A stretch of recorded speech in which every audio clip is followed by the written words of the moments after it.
Big pass இன்றைய நிகழ்ச்சிக்கான இரண்டாவது ப்ரமோ வெளியாயிருக்கு. இந்த ப்ரமோ கொஞ்சம் ஓவியா ரசிகர்களுக்கு மகிழ்ச்சி கொடுக்கக்கூடிய ஒரு ப்ரமோ அப்படின்னு நம்ம சொல்லலாம். ப்ரமோ ஆரம்பத்தில் பார்த்தீங்கன்னா, காலையில் நான் உன்னை அவாய்ட் பண்ணதுக்கு சாரி அப்படின்ட்டு ஆரவ் ஓவியா கிட்ட கேட்குறாரு. பக்கத்தில் ஸ்னேகன் இருக்காரு. அதுக்கடுத்து ஸ்னேகன், ஆரவ், ஓவியா 3 பேரும் தனியாக உட்காந்து பேச ஆரம்பிக்கிறாங்க. அப்போ ஓவியா சொல்கிறாங்க, எனக்கு இருக்கா இல்லையாங்கிறதுல தான் கன்ஃபியூசன்.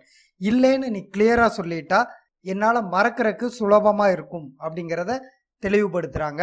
ஆரவ் கிளியரா இல்லை அப்படிங்கிறத சொல்றாரு. சொன்னோடனே அதுக்கடுத்து ஒரு ஷார்ட் போடுறாங்க. வையாபுரி ஓவியா கிட்ட சொல்ற மாதிரி, நான் எங்க வந்தனாலும் சொல்வேன், ஓ மேல எந்த ஒரு தப்பும் இல்லம்மா அப்படின்ட்டு சொல்றாரு.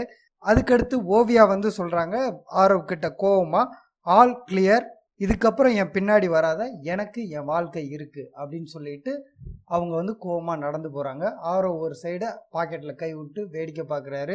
ஸ்னேகன் என்ன பண்றேன்னு வேடிக்கை பார்த்துட்டு இருக்காங்க. இதோட இந்த ப்ரொமோ முடிஞ்சிருக்கு. நேற்று நம்ம இது குறித்து நிறைய பேசியிருந்தோம். ஒரு கன்ஃபியூஷன்ல இருக்காங்க ஓவியா. ஏமாத்துறாருன்னா இதுக்கு முன்னாடி இப்படிலாம் நடந்தாரு, அப்போ அவருக்கு பிடிச்சிருக்கு அப்படிங்கிற 2 விஷயங்களை போட்டு குழப்பிட்டு இருக்காங்க. இதுல தெளிவான முடிவுக்கு அவங்க வர முடியல அப்படிங்கிற மாதிரி சொல்லியிருந்தோம். ஸோ அந்த விஷயத்த இன்னைக்கு கிளியர் பண்ணியிருக்காங்க.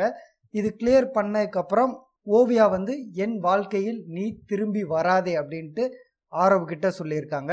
இந்த ப்ரொமோவில் ஓவியா கொஞ்சம் தன்னோட மைண்ட் ரெஃப்ரெஷ் ஆகி கிளியர் ஆயிட்டாங்க அப்படிங்கிறது ஓவியா ரசிகர்களுக்கு சந்தோஷமான ஒரு நிகழ்வு தான். இன்றைய முழு நிகழ்ச்சி எபிசோட் பார்த்ததுக்கப்புறம் மீண்டும் சந்திப்போம். நன்றி.